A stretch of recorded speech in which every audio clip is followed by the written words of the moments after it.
প্রেম না করেও টাঙ্কি মারতে যাস, এমন অপবাদ পেয়েছেন? ক্লাস ফাঁকে দিয়ে ধরা খেয়েছেন? তাহলে হাত মেলান, আপনার ভাগ্যই আমাদের মতোই। আমি আর আমার বান্ধবী তানিয়া ক্লাস 8-এ থাকতে খুব আফসোস করতাম যে আহারে কবে একটু দূরে দূরে ঘুরতে যাব, আমাদের অনেক ফ্রেন্ড হবে, দল বেঁধে ঘুরতে যাব। বাট ঘুরে ফিরে কই যেতাম ঘুরতে? সাগুপ্তা ছিল খালি ধুলা ভরা বড় একটা রাস্তা, আর কিছু না, যেখানে হাইটে গেলে লাগে 15 মিনিট আর রিক্সা লাগে 5 মিনিট। আর আমাদের ফ্যামিলিও বড় কোনো ছুটিতে বলবে চলো এবার আমরা ফুল ফ্যামিলি কক্সবাজার ট্যুর দিব, বা উইকেন্ডে আমরা সবাই মিলে চিড়িয়াখানায় পিকনিক করব। এগুলো আমাদের জাস্ট কল্পনায় মানায়, কথা আমাদের ফ্যামিলি এমন লুতুপুতু টাইপ ছিল না দুজনেরই। আবার যদি শুনে যে একাই অমুক জায়গায় চলে গেছি, দেন সন্দেহ শুরু হবে, কিভাবে গেল সেখানে, কে ছিল ওদের সাথে, কেন গেল সেখানে, নিশ্চিত কোনো টালটু মার্কা ছেলের পাল্লায় পড়ছে। তাই ভাবলাম ঘুরতে যেতে চাইলে বাসা না জানাই ঘুরতে হবে, জানলেই শুরু হবে ওই যে সন্দেহ। এমনকি আমরা যে ওই সাগপ্তায় যেতাম, ওই যে 15 মিনিটের রাস্তা, তাতেও আমরা খুব ভয়ে ভয়ে যেতাম যেন কোনোভাবেই কেউ না দেখে। তো ক্লাস 8-এ রোজার ঈদে আমরা সাগপ্তা ছেড়ে একটু দূরে ঘোরার প্ল্যান করলাম, তামান্না পার্ক যাব। তো তানিয়ার বাসা থেকে আবার বাহানা দিয়ে বের হওয়াটা ছিল কাঠগড়ায় দাঁড়ানোর মতো। কই যাবি?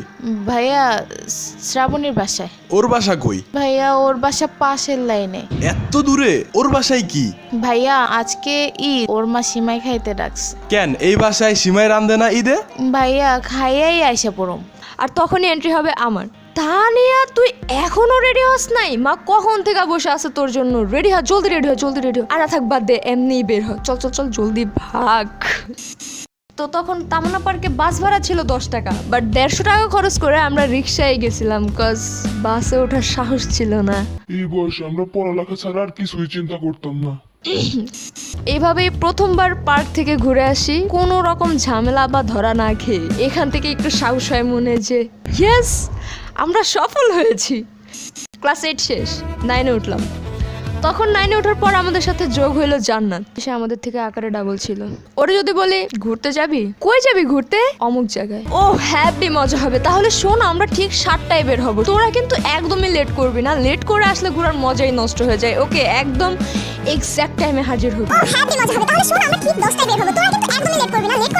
ঘুরতে যাওয়ার দিন 12টা বাজে, জান্নাত এখনো আসে নাই। কই তুই? দোস্ত আর মাত্র 5 মিনিট, আমি এই যে এসেই পড়ছি। তো ক্লাস 9-এর শেষের দিকে, সেদিন আমাদের ক্লাস ছিল না, ভাবলাম একটু ঘুরাই আসি, কি বলিস? দোস্ত আমারও নে। আচ্ছা যাইস, ছোট মানুষ শখ করে যাইতে চাইছে।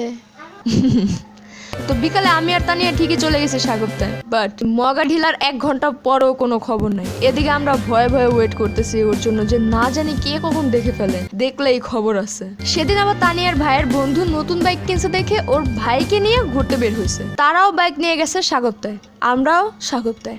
ব্যাস তাই হইলো যা হওয়ার ছিল, তানিয়ার ভাই দেখে ফেলছে। তখন কিছু বলে নাই, বাট সে আমাদের আগে বাসায় এসে আমার আম্মুর সাথে দেখা করে বলছে যে ওরা অনেকক্ষণ ধরে দাঁড়ায় কার জন্য যেন ওয়েট করতেছিল। আন্টি আমার নিজ চোখে দেখা, বারবার বাস স্ট্যান্ডের দিকে তাকাইতেছিল। আমি শিওর ওদের সাথে কোনো না কোনো ছেলে ছিল আন্টি।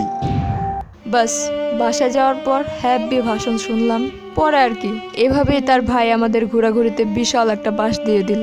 আর তারপর জান্নাত, দোস্ত আমি এসে পড়ছি, তোর আজকে খবর আছে।